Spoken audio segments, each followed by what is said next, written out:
Um, Health, Alo ankle, Chandler ankle, uh, DeAndre lower back, game time decision, Leonard Smiley neck, game time decision,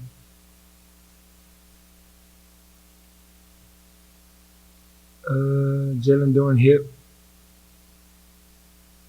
game time decision, um, Jaden Hardaway right leg, and I think that's it. Imani he practiced yesterday, so we'll see.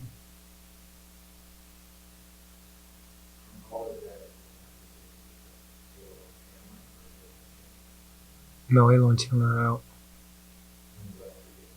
Yeah.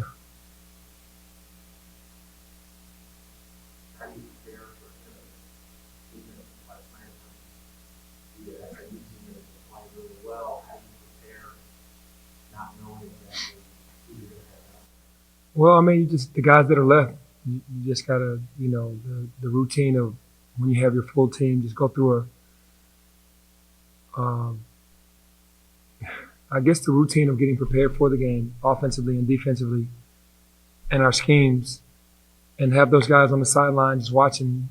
Hopefully, all of those guys play that I mentioned that were game time, but just don't know. But if you just prepare as normal.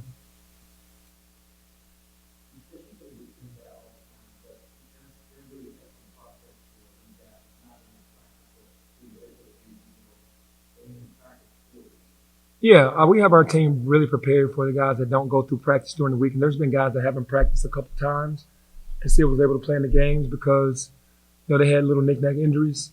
We pretty much have them pay attention, stand next to a coach if they have any questions about the game plan.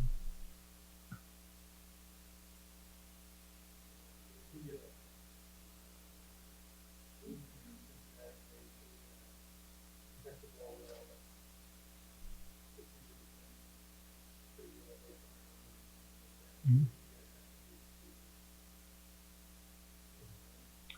Yeah, we really have to protect home court. I did see Cincinnati last night because they lost to Tulane in their first opener.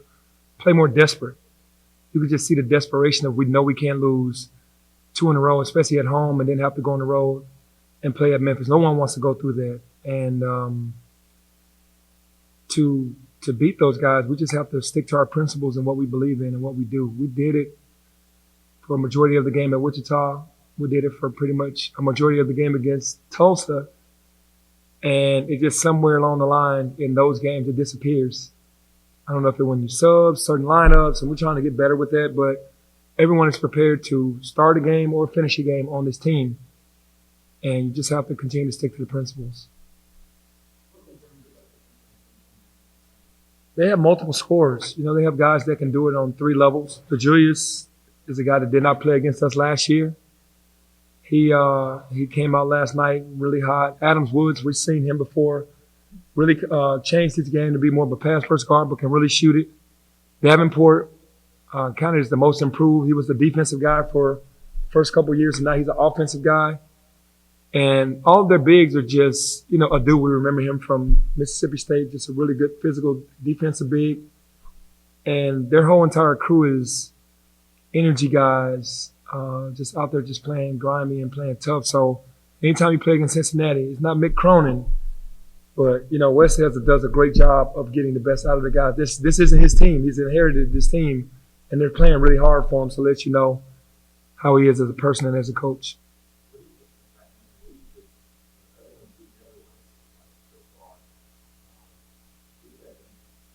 Well, I mean, one thing I do understand about this league is it's an older league. A lot of transfers come in from Pac-12 or SEC or ACC. They come into this league to try to get a new look on life and try to come in and and dominate. And a lot of these coaches have done a great job in the transfer portal. So this league is not easy for that reason. And they don't go get freshmen anymore like us. We go get freshmen, so they're going to get older guys. And sometimes it's just tougher playing against those older guys.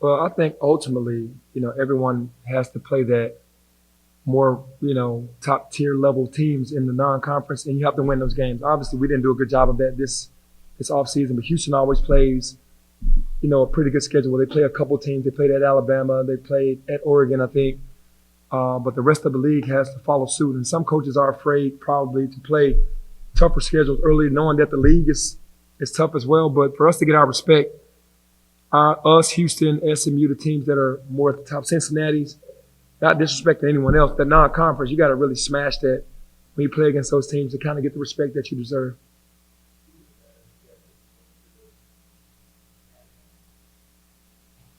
We're not close right now adding any games. We're just waiting to see what teams are going to be willing. We do have time this month and next month to do so. We're going to put in a bunch of calls because obviously we want to acquire one, whether we have to go to them or them come to us, because it was a neutral site game against Tennessee or a neutral site. So if we could get it set, I'm hoping that we can do it. I've seen other teams do that. Kentucky was supposed to play Louisville. They played Western Kentucky because of the disaster that was there in the state of Kentucky. So for us, we're going to keep, plugging away to see if we can get us some games or a game. No, there hasn't been anything right now.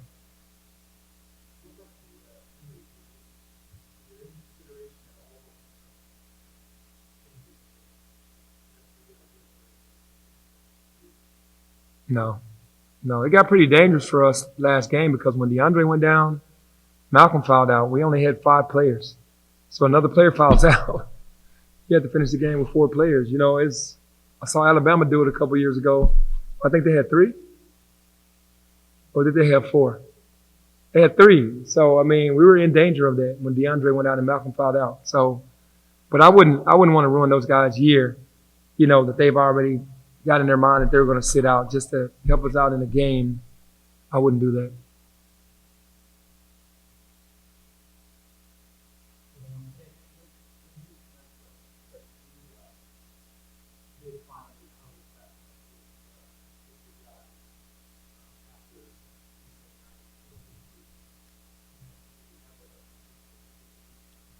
Yeah, it was just being about it was more consistency because we watched the film of the 14-2 run in 4 minutes at Wichita. We watched that the day before we practiced before the Tulsa game, and we talked about just how to finish teams and what caused the negative trigger versus what helped us get up 28 points.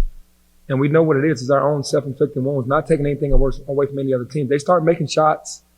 Guys get hot, like Tulsa got hot. You got to make shots to get back into the game or push away. But my message was we have to figure out a way to stay locked in, to take a 20-point lead to a 30-point lead, a 28-point lead to a 40-point lead, of just staying hungry. And I respect some teams around our league that can do that. Houston, they can take a 10-point lead to a 20, to a 30, to a 40 because they're relentless. And we just have guys to relax way too much out there when we do have a lead, and then start playing down to the level of competition. And when the other team makes adjustments and start making shots, it just doesn't look good. You want to finish games off because we have to go there on the 23rd. Usually when you have a game where you blow someone out, there can be some second thoughts about, man, they're pretty good, and they didn't have Jalen Duren, they didn't have Imani Bates. But you let them come back from 20, go up 10-0, and then come back from 20 and almost have a chance to win the game. Now when you go there, it's like you have a lot more confidence. So I want our team to look at it from their perspective.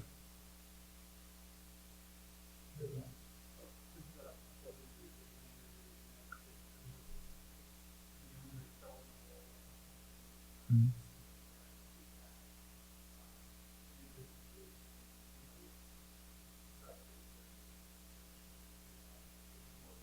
Yeah, Jaden fell on the ground.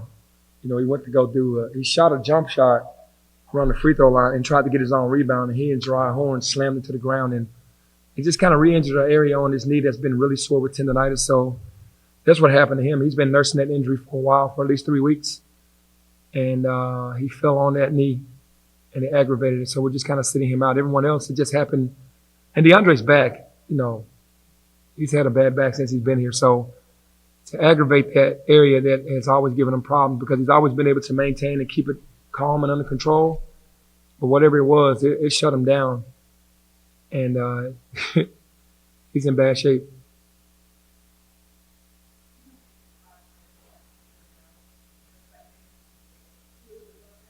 at least. Expecting at least 2. We're hoping to have everyone, but you just don't know until Sunday morning just to see how they feel.